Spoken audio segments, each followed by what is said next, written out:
এখন যুদ্ধ ধর্মের জন্য করছি, ধর্মের জন্য। যেমন ধর্ম আপনাকে যদি বলি, আপনি বলেন তো ধর্ম কোন দেশের ভাষা, আপনি কি বলবেন? ধর্ম কোন দেশের ভাষা? কোন দেশের ভাষা? এর বাংলা কি? ধর্ম কোন দেশের ভাষা এটা আপনাকে জিজ্ঞেস করছে, আপনি কি জানেন? জানেন না, লাভ কি? আপনাকে কি বলবো ধর্মের কথা? আর কি বা শুনবেন? বলে লাভই বা কী হবে আপনার কাছে আমার? বলেন। আপনি শুধু একটা ধর্ম শব্দের বাংলা জানেন না। এটা হিন্দু, বৌদ্ধ, খ্রিস্টান সর্বজাতির সর্বপ্রথম লাগানো আছে ধর্ম শব্দ। কিন্তু এখন দেখেন এই ধর্ম শব্দ অর্থ শতকরা 99% লোক জানে না। তাহলে আমরা ধর্ম কি করি? কোনটা ধর্ম করি বলেন? বুঝি না তো ধর্ম করি কি? প্ল্যান প্রশ্ন করেন। লালন পালন করে যেটা, সেটা ধর্ম নয়, সেটা মানুষকে তৈরি করা। হ্যাঁ, ক্রিয়া, ধর্মের ক্রিয়া, ওটা ধর্ম নয়। ধর্মটা এটাই যে রসুল্লাহ সাল্লাল্লাহু আলাইহি সাল্লামকে দেখলো, সে আল্লাহকে দেখলো। এই আল্লাহকে দেখার ধর্ম যে ব্যক্তি করে সেটাই হলো ধর্ম।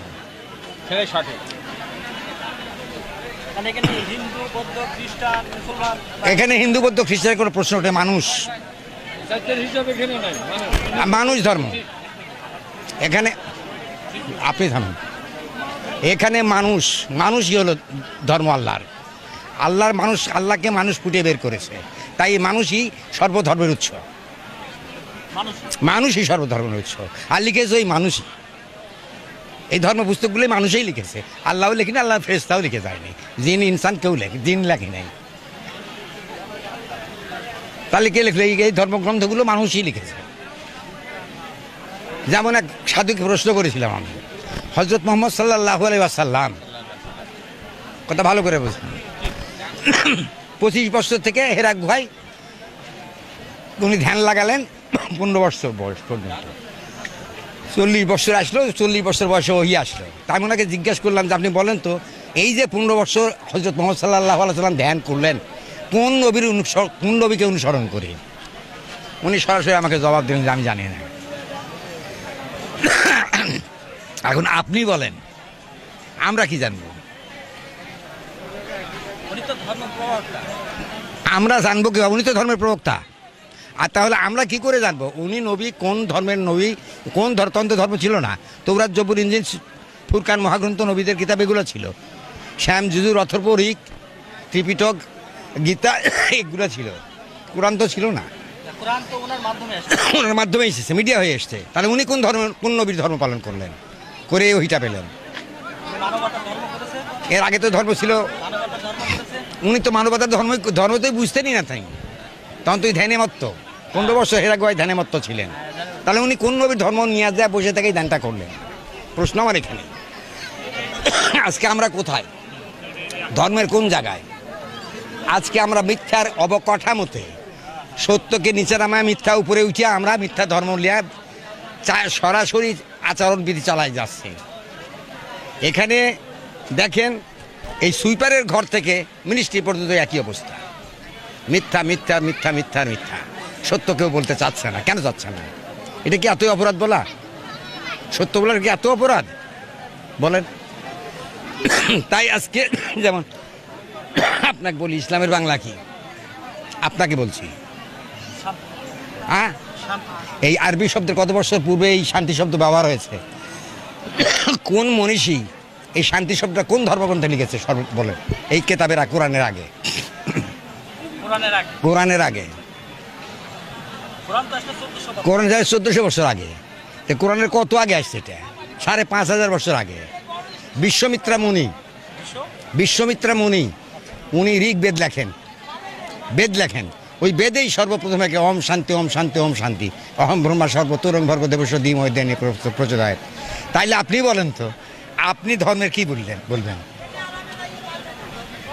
ধর্ম নিয়ে কি আলোচনা করবেন না সমালোচনা করবেন? প্রচলিত যেটা আপনি বলতেছেন, দেখেন, ওয়াকিমুস সালাতু ওয়া আতুজ যাকাত ওয়া কাউমা রাখেন। এখানে আপনি লিখেছেন নামাজ পড়ো, যাকাত দাও, রুকুকারীদের সাথে রুকু করো। এখন আপনাকে যদি বলেন তো সালাতের বাংলা কি, আপনি কি বলবেন? সালাত তো আরবি শব্দ, আর বাংলা কি? নামাজ ফার্সি শব্দ, নামাজের বাংলা কি তাও জানি না। আননুন বলেন, উপাসনা বললেন। তাই না? বলি না সাধারণ। তাহলে বলেন না, বলেন না, কারণ যেটা রিজেক্ট আপনি সামনে নিয়ে আসা, ধর্ম প্রযুক্তিটাকে নষ্ট করেন না। কারণ কখনোই সালাদকে ওই কথা বলা যাবে না, তো সালাতের বাংলাটা কি জানি না, করেন কি জানি না। এখানে একটা কথা আছে, আরবিতে সালাত যখন কায়েম করা হয় বা নামাজ, যেটাকে আমরা আবার নামাজ বলেন না, ওটা বলাই যাবে না, ওটা আল্লাহর ভাষা নয়। পরিচালিত ভাষার কথা। না, ওটা তো আল্লাহর ভাষা না, আল্লাহর ভাষা সালাতের বাংলা আমি জানতে চাচ্ছি, ফার্সি তো জানতে চাচ্ছি, উর্দু তো জানতে, আমি বাঙালি, আমি জাস্ট একজন বাঙালি, আমি বাংলা শুনতে চাই। তাই জানতে চাচ্ছি। তো আসেন। সেটা হচ্ছে যে যেমন সূরা, কোথাও হচ্ছে আমরা পাঠ করি হচ্ছে সূরা ফাতিহা, হুম, কিন্তু সেটা তো বাংলা উচ্চারণ করি না আমরা। আপনি তো বাংলায় জান না সূরা ফাতিহা। না, আমি তো সেটা বলছি, ওটা তো আমরা আরবিতে উচ্চারণ করি। বাংলা সূরা ফাতিহার বাংলা হলো উদ্ঘাটিকা, যেমন 5 পাঁচ থেকে নামাজ, তা আপনি জানেন না। 5 পাঁচ থেকে নামাজ আপনার আরবিতেই পড়তে হচ্ছে। আরবিতে আপনি পড়তেছেন, আপনি জানেন কি পড়তেছেন? এই যে 5 বার নামাজ পড়তেছেন, পাঞ্জাতন বলেন না, পাঞ্জাতন বাদ, কেন পাঞ্জাতন হযরত মুহাম্মদ সাল্লাল্লাহু আলাইহি সাল্লাম, হাসান হোসেন, হযরত ফাতেমা রাদিয়াল্লাহু তাআলা আনহু, হযরত আলী, এরা হলো পাক পাঞ্জাতন। পাক পাঞ্জাতন কেন আপনি ওখানে টেনে নিয়ে আসতেছেন ভাই, কেন বলেন? তাহলে যেটা আনা হচ্ছে, তাহলে যেটা আনা হচ্ছে এটা কি আনা হলো? এটাও ভুল। কি ভুল না তো, শুদ্ধ কোথা থেকে হলো? আপনি সাথে বাংলা বলেন, আপনার সাথে যদি আমি সম্পর্ক করতে চাই, তাহলে আপনার সাথে বন্ধুত্ব আমাকে করতে হবে, ভাষায়, চলাফেরায়, শিক্ষায়, যে কোনো দিক দিয়েই হোক আপনার সাথে আমার সম্পর্ক তৈরি করতে হবে। তাহলে আল্লাহর সাথে সম্পর্ক তৈরি করতে হলে কী করতে হবে? What is the way? Please বলেন। জানি না, বুঝি না, প্রশ্ন করি, তাই প্রশ্নের কী জবাব দেবে বলেন? প্রশ্ন করতেই শিখি। তার মানে আমরা যা বলা হচ্ছে বা যা করা হচ্ছে সেটা আপনি না জেনে বলতেছেন, আছে। না জেনে বলতেছেন। আচ্ছা, হ্যাঁ, এটাই সুরাইট, এটাই সুরাইট, না জেনে বলতেছেন। আমার মুখ খোলা হয় না, এই জন্যই এন্টি ইসলাম হয়ে যাবে। আমি মুখ খুললে এই কারণে কথা বলি না, সাংবাদিকদের সাথে কথা আমি বলি না, একটাই কারণ যে এন্টি ইসলাম হয়ে যাবে। ইসলামের বাংলা জান না, সালাতের বাংলা জান না, আলাদা আলাদা দেশের ভাষা দিয়ে এখানে একটা, আপনি সত্যটা বলবেন। হ্যাঁ সত্যটাই তো বলতেছি আমি চাচ্ছি সত্যকে প্রতিষ্ঠিত করতে। ধর্ম আমাদের কাছে এমনি চলে আসবে আগিয়ে। আপনি সত্য বলবেন, আপনার কাছ থেকে মিথ্যা, অন্যায় ও চারিত্রিক দুর্বলতা সম্পূর্ণ কেটে যাবে।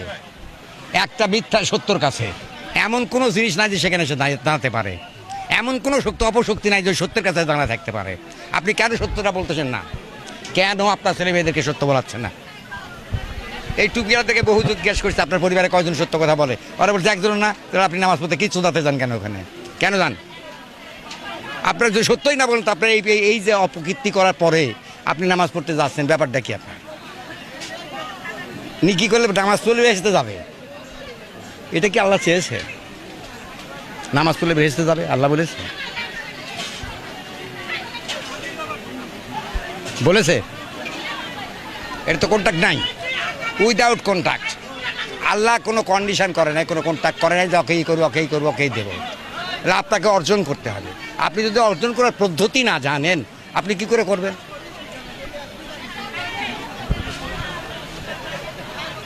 এই দেখেন, ওয়াকিমুস সালাত ওয়া যাকাত ওয়া কাওমা রাখেন, এখানে লিখছে নামাজ পড়ো, যাকাত দাও, রুকুকারদের সাথে রুকু করো। আর যেখানে সেজদার কথা ঘোষণা নাই, এখন আপনি সেজদা করবেন কি করে?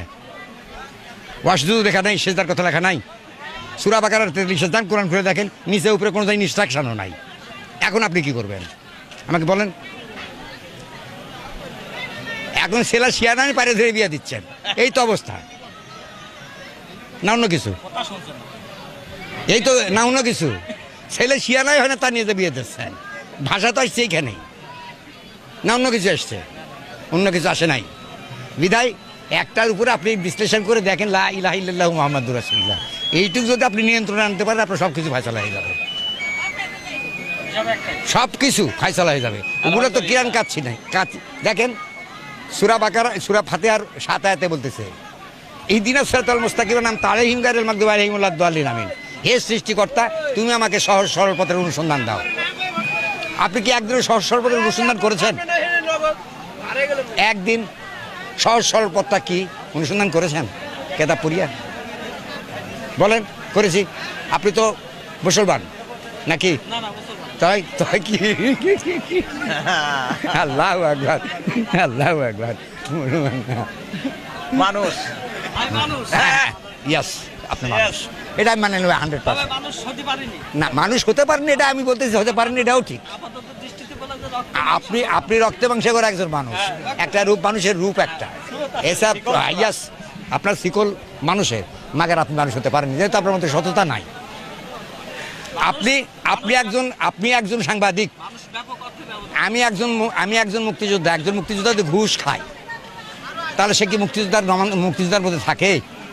তা আপনি তাকায় দেখেন তো ওখান থেকে মিনিস্ট্রি পর্যন্ত কোথায় আমরা, আপনারা সাংবাদিক কোথায় ল্যান্ড বলেন? আপনারা তো সাংবাদিক, আপনারাও ভাই কোথায় দাঁড়িয়ে আছেন? ওই জায়গাতে দাঁড়িয়ে আছেন। তা আপনার সততা থাকবে কোত্থেকে? আপনি ঘুষ খাবেন, সুদ খাবেন, ওই ডেংটিপুনা করবেন, নারী হরণ করবেন, তারপরে বলবেন যারা সৎ লোক।